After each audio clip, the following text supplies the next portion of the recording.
Assalamualaikum warahmatullahi wabarakatuh. Damai Indonesiaku selalu. Salam untuk desa-desaku tercinta se-Nusantara. Kembali lagi bersama channel Love Deso. Dukung terus ya sahabat channel Love Desonya. Nanti kita akan mengupas kearifan lokal ataupun budaya-budaya deso dan destinasi-destinasi wisata yang belum terekspos yang ada di desa-desa. Oke, jangan lupa subscribe dan like, share, and comment sahabat ya. Jangan lupa tekan loncengnya. Oke sahabat, kali ini kita akan memilih biji kopi yang jelek-jelek.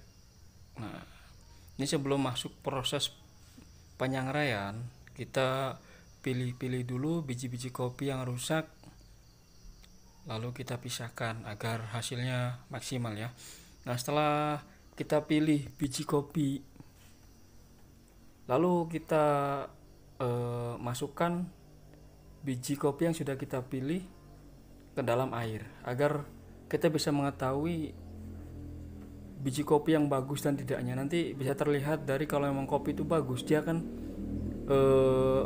jatuh ke bawah airnya, masuk ke dalam air. Nah, untuk kopi-kopi yang kualitas kurang bagus, dia akan mengapung di atas air, mengapung di air. Nah, setelah proses itu selesai, lalu kita keringkan lagi, baru kita nanti masuk ke tahap proses penyangraian sahabat ya. Oke, kita lihat nanti ke depan. Nah, ini dia sahabat biji kopi yang sudah kita pilih dan kita sudah tes atau kita masukkan ke dalam air. Jadi kita mengambil biji kopi yang kualitas terbaik sahabat ya. Nah, ini semua yang saya pilih ini semua masuk ke dalam air. Jadi yang mengapung atau mengambang di air itu kita buang, itu kita sisihkan, kita tidak pakai sahabat ya. Nah, nanti walaupun sudah kita sortir, sudah kita pilih-pilih, kita juga tetap harus kita sortir lagi, kita lihat-lihat lagi, barangkali masih ada biji-biji kopi yang rusak ataupun yang kualitasnya kurang bagus. Tetap kita perhatikan juga di sini ya sahabat ya. Nah, nanti setelah biji kopi ini sudah oke, nanti kita masuk ke proses penyangraian sahabat ya. Oke, nanti kita lanjut, kita lihat nanti bagaimana caranya membuat kopi sangrai manual. Oke sahabat, kita mulai masuk ke proses penyangraian. Sebelum biji kopi kita masukkan ke tungku, kita pastikan dulu kondisi tungku tersebut suhunya apakah sudah panas atau belum. Nah, sebelum itu kita pastikan dulu apinya itu memang harus besar dulu sahabat ya, untuk membuat agar cepat panas tungkunya. Nah, setelah tungkunya mulai panas dan suhunya sudah mulai stabil, nah baru kita masukkan biji kopinya ke dalam tungku. Nah, untuk takarannya sendiri kita pakai sekali sangrai itu kurang lebih 1 kilo sahabat ya. Nah, setelah panas baru kita masukkan biji kopinya ke dalam tungkunya.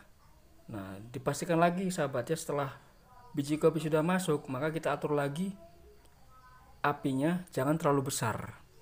Nah, pakai api yang kecil, sedang lah, nggak terlalu kecil, nggak terlalu besar. Kenapa kita memakai api tidak terlalu besar dan tidak terlalu kecil? Karena kalau sampai api kebesaran, maka tingkat kematangannya itu dia tidak merata. Nanti tingkat kematangan kopi dia hanya di luar saja, tapi di dalamnya mentah. Kalaupun kita paksakan, nanti akan kelihatan gosong dan hitam sahabat ya, tapi di dalamnya tidak matang. Tapi kalau kita menggunakan api sedang, itu dia matangnya akan merata. Nah, setelah kopi kita masukkan, lalu kita aduk-aduk sampai kopi itu matang sahabatnya. Dan jangan lupa juga untuk cara pengadukan sendiri itu kita harus terus mengaduknya, jangan sampai berhenti. Kenapa? Karena kalau sampai berhenti itu nanti di bawahnya akan gosong sahabat. Nah, itu lihat apinya kita pakai api yang kecil ya. Oke, ini dia sahabat deso, setelah kurang lebih 15 menit kita sangrai, biji kopi sudah mulai ada perubahan warna sahabat ya. Dan pastinya untuk cara mengaduk tetap harus kita aduk ya, jangan sampai kita berhenti mengaduknya. Karena itu kembali lagi, kalau kita sampai berhenti mengaduk, maka yang paling bawah itu akan cepat gosong sahabat ya. Jadi nanti tingkat kematangannya tidak merata. Nanti ada sebagian yang sudah gosong, sebagian belum. Nah itu kenapa kita harus terus mengaduk itu ya, karena agar kematangannya itu merata sahabat ya. Nah di sini untuk sangrai sendiri memang butuh kesabaran ya, memang butuh kesabaran dan memang butuh ekstra tenaga. Untuk membuat kopi secara sangrai manual ini memang butuh tenaga. Dan ini juga untuk sangrai kita membutuhkan waktu kurang lebih sekitar 1 jam sahabat ya. Nah setelah kurang lebih 1 jam itu posisi kopi sudah mulai matang. Nanti kita bisa lihat nanti ya, kita bisa melihat seperti apa sih kopi yang sudah mulai matang itu, ciri-cirinya. Nanti kita bisa lihat sahabat ya, nanti nunggulah menit ke berapa, nanti menit ke kurang lebih 1 jam itu nanti kita bisa dicek tingkat kematangannya apakah sudah matang atau masih kurang. Dan terus kita aduk-aduk, karena memang inilah kuncinya kita membuat kopi secara manual seperti ini. Memang butuh ekstra tenaga, harus betul-betul kita aduk secara merata dan tidak boleh berhenti cara mengaduknya sahabat ya, agar matangnya merata sahabat, jadi tidak gosong di bawah.